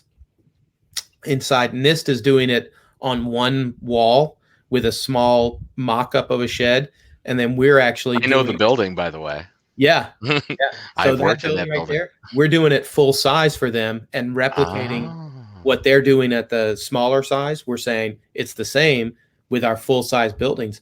And then in the spring of 2022, we're going to bring in it's about a 1,600 square foot house, and we're going to place it at distances that we replicate at 45, and we'll rotate it. And then we'll see if we can make the flames jump the 20 feet from there. And then it's going to have cementous siding, and we'll make the flames jump over to it and see if we can make them actually go up under the eaves and into the attics. Nice. Is what we're ultimately testing. So in the process, you're testing to see if that construction design actually will stop that from happening. Got it. Man, that's cool. Yeah, and there's some venting. Cool. There's some new kind of vents that you can put in the eaves that may help to prevent that air move from there. Yeah. Right. So and in the process of doing that, we're going to burn another 25 sheds. Something which like means Home Depot. Yeah, you need a YouTube channel. You need a YouTube channel. People will be have one. Yeah, right. You have one. All of these. All this stuff's on there. A lot of it is, but it hasn't been updated regularly. But you need to have one. You need a show like this that's actually there talking about it, where like some really cool MC type hosts could be there and walk around, and go tell us about like Vila kind of thing. We do have a lot of that footage. Like this burned house, something like that. We actually have a TV studio on site. Of course you do. Of course you do. Why would you not have he's got everything. He's got all the good toys. You're non for profit. You have it all. Well, I guess it was about 6 months ago. You may have seen what's his name, Al Roker, standing on a beach talking about umbrella safety. I missed it. No, right. I don't really follow Roker that much on Instagram or anything. So he did a whole presentation on the safety of and what can happen with beach umbrellas and on the wind. They can fold up and fly away. He wasn't on the beach. He was in our wind tunnel. Oh, look at you! Wow! Oh man! Did you put sand under his feet though? Yeah, yeah. We brought in sand. We created a beach, stuck the thing in there, and it turned on the fans. Nice. Wow! Did you have like heat lamps so you had to like put suntan on or suntan lotion? No, he was in the shade. Oh, got it. Okay. Yeah. We still have half that pile of sand. I got to figure out what I'm gonna do with it. But wait, so did you just finish the thing? Did you take an umbrella and like throw it into a wall, and so you could see what could happen if you're not cautious? I guess so. That was like right before I started. Okay. The sand's still there. They were telling me about it, but could have thrown it into Al Roker, maybe. Yeah, I'm not sure exactly what became of it because I don't follow Al Roker either. But it was supposed to be. I mean, nothing against Al Roker. I mean, he's cool, Yeah. Oh, I can tell you what. Here's what you need to do: the stand. You need to. We're gonna have a hashtag, or we're gonna get tagged in a keyword. Like talking about dissing Al Roker. We'll get all over the internet. Awesome. I think he is too. And No, yeah. So you should use the sand in the same way you're determining you have water intrusion or other things. Throw that sand in front of those fans and watch what happens to people who live in those types of environments. That is brutal. Yeah. Their skin gets all smooth. You seem like the kind of guy, Joe, though, that went down the beach. You're one of those bullies, and you would kick sand in little guys like my face. Why would you think that? Why do you think I'm a jerk? I don't know. You see, right you're the one fit for that. You're like, yeah. I'm like that, but I'm short. I need to do that, but now I'm going to. I'm like a little pit bull. I mean, I never intimidated anybody at 5'4" stature. I think Joe was the one that spent a long time building sandcastles. No, not just sand castles, but I also build the shark. I build the turtles. I build multiple turtles that are all like they're going down to the beach. And I would build the silhouette of with boot. No, never mind. Octopuses are really easy. So I did. Octopuses, yeah. I did. Sorry. Yeah. So I just dug a foot. I actually filtered. I filtered in real time. That was good. I dig a hole with my feet and then that sat there. Okay, right. And look at you now. And look at you now. Yeah, and look at you now. Now you have a chamber. You could do that. You could literally simulate being at the beach. Suddenly, when a hurricane comes in and fires 2-inch size hailstones at you and shreds you and your umbrella in real time, and then shoot a bunch of burning embers at me. Yeah, I guess of course there'd be a fire from subsequent gas explosions in the local properties. Yeah, we have a system that's called a deluge system that will drop like I don't know, like 2,000 gallons of water on top of the structure instantly. If the button's pushed, just as emergency thing. I do But, that at like wow. usually 2 in the morning, when I go to the bathroom. But yeah, that's crazy. It's that's way cool. No, I mean, honest to God, this is amazing. like so cool. What you're doing. I'm like so happy for you that you had got this opportunity, and I just as soon as you mentioned it, I knew you were a perfect fit for this. This is just like Other people are going to want you on their shows. That's what we just brought you on. You're going to be on the circuit now, bro. yeah, Well, but our shows are cooler. Our one of the shows are things cool. that I think is the information that we're learning and the stuff that we're doing and all this. So I will tell you that it's a two-sided sword, right? Mhm. Like we're getting this information and we're helping to build better, but we're also Mhm. giving that information to your insurance companies. So they're To coming charge your more house. for insurance. Well, they're just understanding their risk better. Sure, Right. which is that's what it's all based on. Yeah, sure. Yeah. So they Makes can sense. come in and say, hey, if you move, if you change the bottom 2 feet of your siding to a non-combustible material, your potential for a wildfire, affecting the structure of your house goes down by X amount of percent. Also, if you move to New York, it goes down quite a bit too. Yeah. Well, I mean, you live out in the woods, Well, I mean, in fact, yeah, I live in the woods, but I also live in the city. Yeah. I'm fortunate enough to have 12 acres, like kind of adjoining the city. Yeah. So I have just a little woods. There's no wildfires. We've never had a wildfire. Dude, you want to hear something totally nuts? Totally crazy. I wouldn't expect anything less from you. Like we haven't already. Go ahead. Oh, something totally nuts. Okay, As opposed to burning 12 sheds with 5,000 pieces of lumber. Yeah. Right? Last Monday. Okay, we're in the middle of nowhere, right? Where we have to be because this. So they're like testing all these hazards. So obviously, all these brilliant people, they figured out where's the safest spot to build a facility that won't be affected in real life by the hazards, right? Oh, right. Because you don't want them on the outside of your building screwing up your stuff. No, unless we let them out. But which could happen, clearly. So I know you do everything to mitigate that likelihood. Absolutely, we do. We have armed guards at the gate.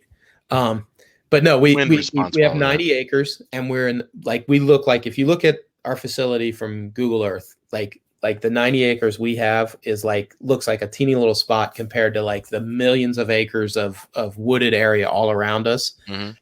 So last Monday, this guy and a guy and a girl were apparently they did something. They caught the attention of the police. There was a 40-mile chase, right, where they ditched the car.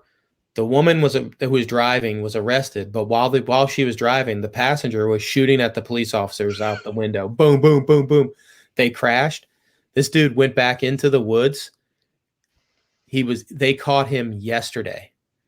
It's that big an area. For 7 days. There was over 200 law enforcement officers surrounding the woods, doing all this stuff. They had like helicopters flying over. They had video footage of him breaking into and stealing. He was barefoot when he went into the woods, but at some point during the week, he got into this other in a week he had time to probably fabricate his own footwear.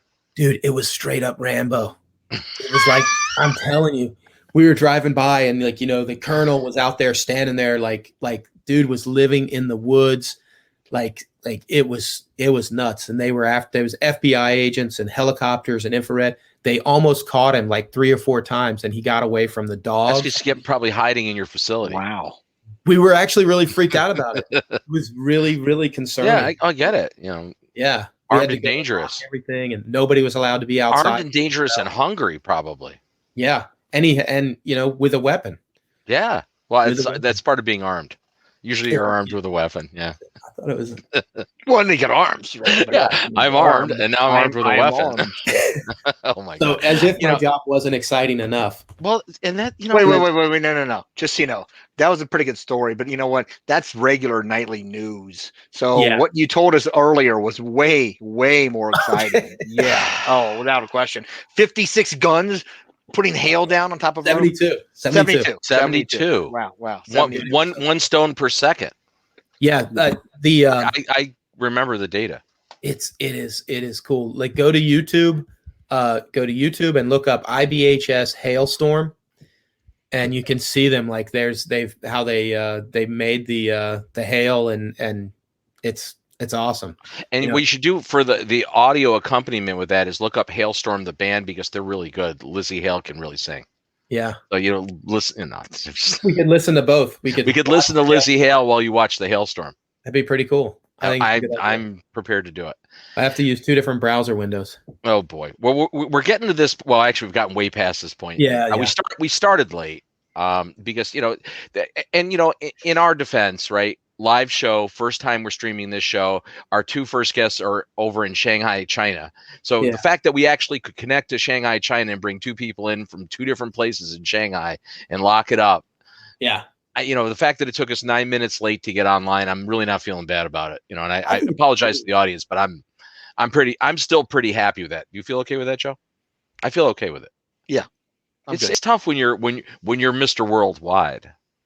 Yeah.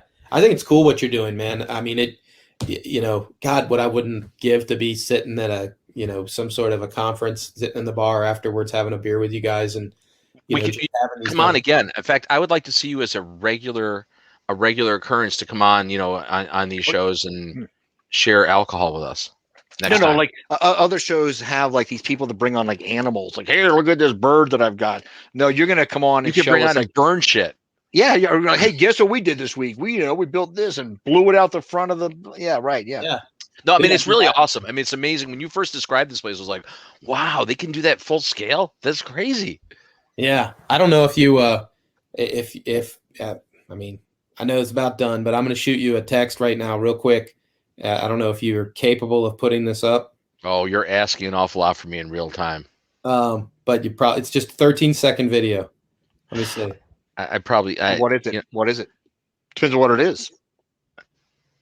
Yeah, but it doesn't mean I can get it up. I don't think I can get it up online quick enough. I don't think you can either. But anyway, this is a 24 by 12 shed, completely engulfed with 15-mile-an-hour wind, and you can see how the flames are moving. Okay, we'll share. You're sharing with me. I got the link, so we'll show it on the site. Yeah, we can show it. This can be a post show note, because you're at.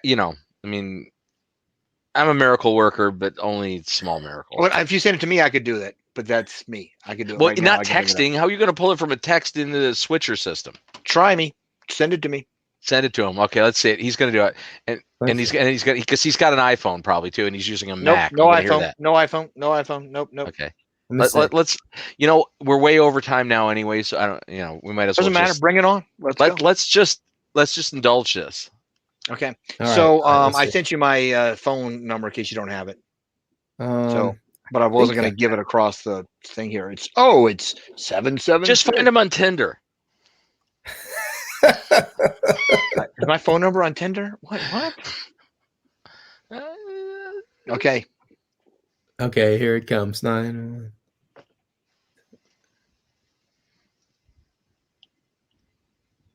All right, there you go. There's kind of awkward silence here. Let's see if Medosch can work his thing. So anyway, Shawn, next time we have you on, or some other time we have you on, we got to talk indoor air quality. But I really wanted to speak about this now, because this is exactly what we wanted. But, I mean, you still have a wealth of knowledge and experience in the industry, and you being a construction guy makes you an interesting IAQ guy, because a lot of people in indoor air quality are not from the construction side, so they don't understand the other aspects of building, construction, and design, which is kind of critical. Well, I tell you, with my Chinese drywall experience, right, where I was sitting with a scientist, brilliant guy, and he asked me to take 4 samples across this wall, and I told him, that's great, but you understand that I just sampled the same piece of drywall 4 times. Yeah. And he said, well, no, but you were every 4 feet. And I was like, yeah, but that's a 12-foot board. It's the same piece of material. Installed horizontally. He says, no, they're installed vertically. I said, nope. It's not. Well, it depends. I mean, sometimes they are installed vertically. Commercial. Oh, commercially, that's gonna be horizontal. Commercial typically, but this was residential. But anyway, the point is that you really have to. There's the data crunchers, the scientists, and the guys, the researchers. But if you don't have a fundamental understanding of how things are put together, it's can be a real challenge. Understanding, for instance, the window installation process, right? Yeah, the flashings and just how you put them. Well, that's the whole thing. I mean, that's back in. So I had been an IAQ guy up until I started back in 86, 87.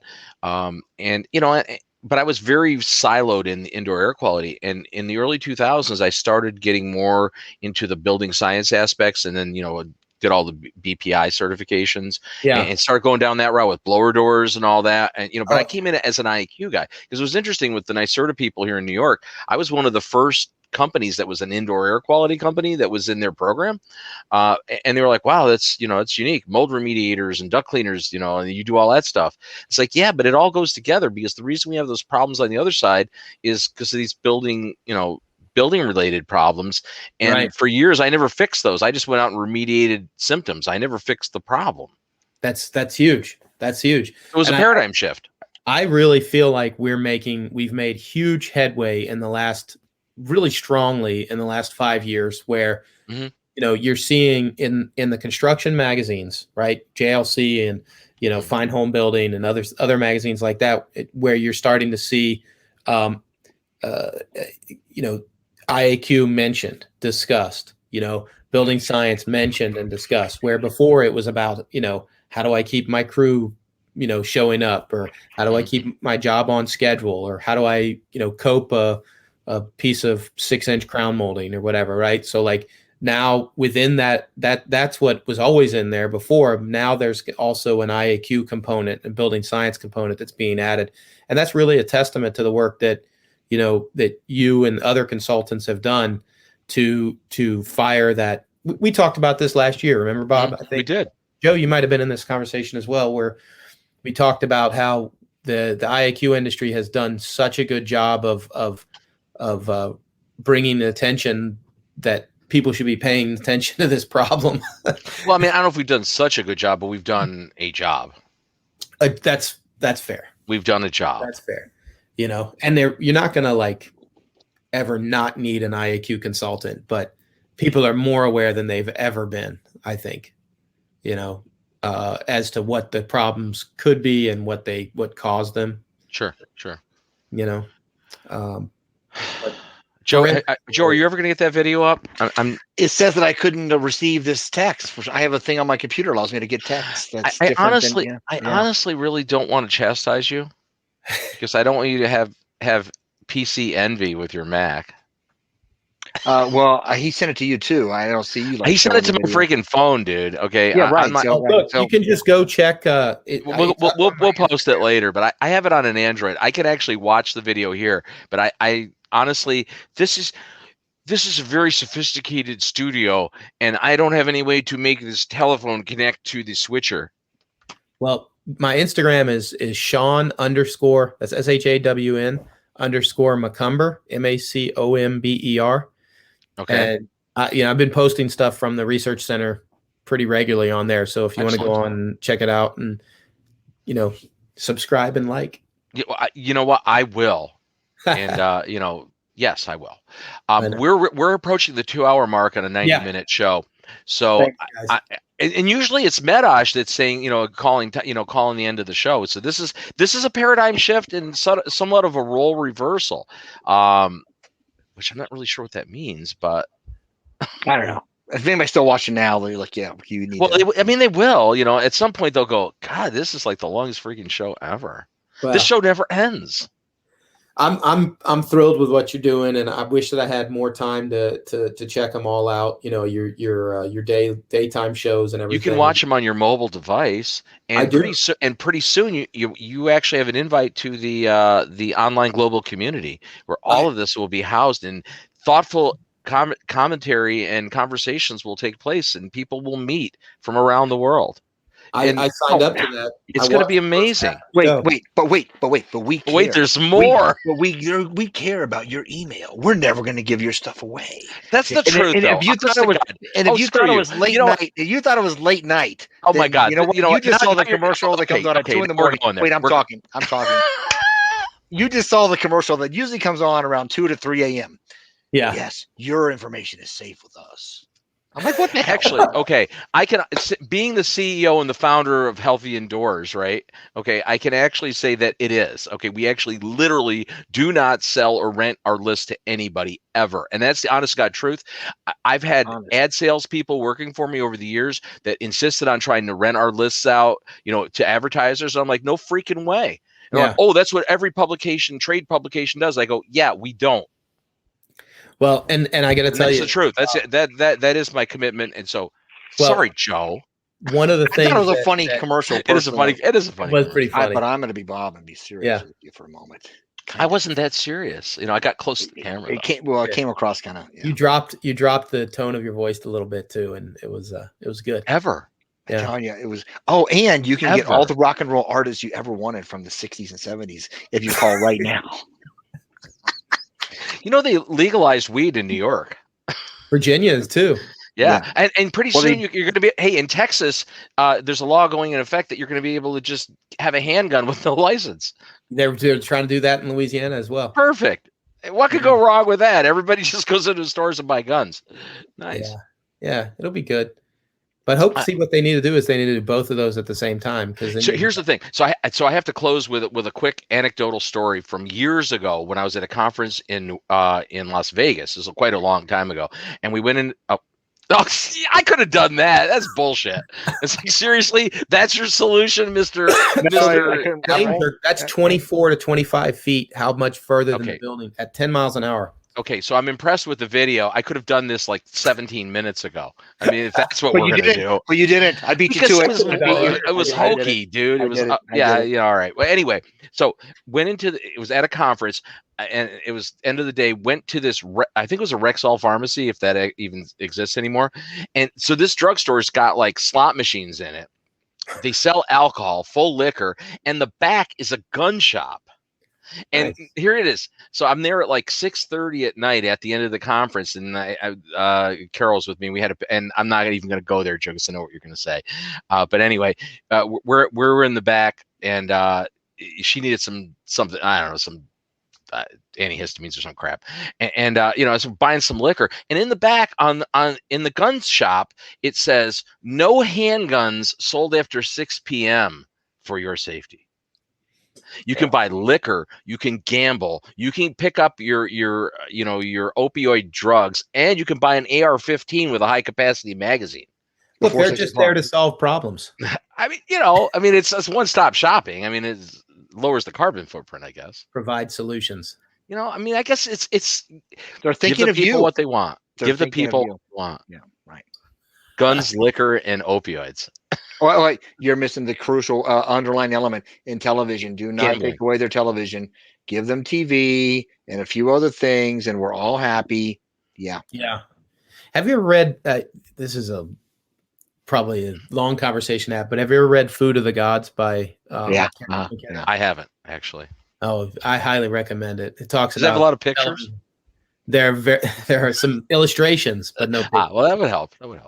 But it talks about television as it's the major problem with television is it's the first drug that's actually controlled by other humans, whereas all the other drugs are potentially tied into other spiritual powers or whatever. That's at least coming from inside of you, being affected by you. But television is a hallucination. It's external. Yeah, it's not real.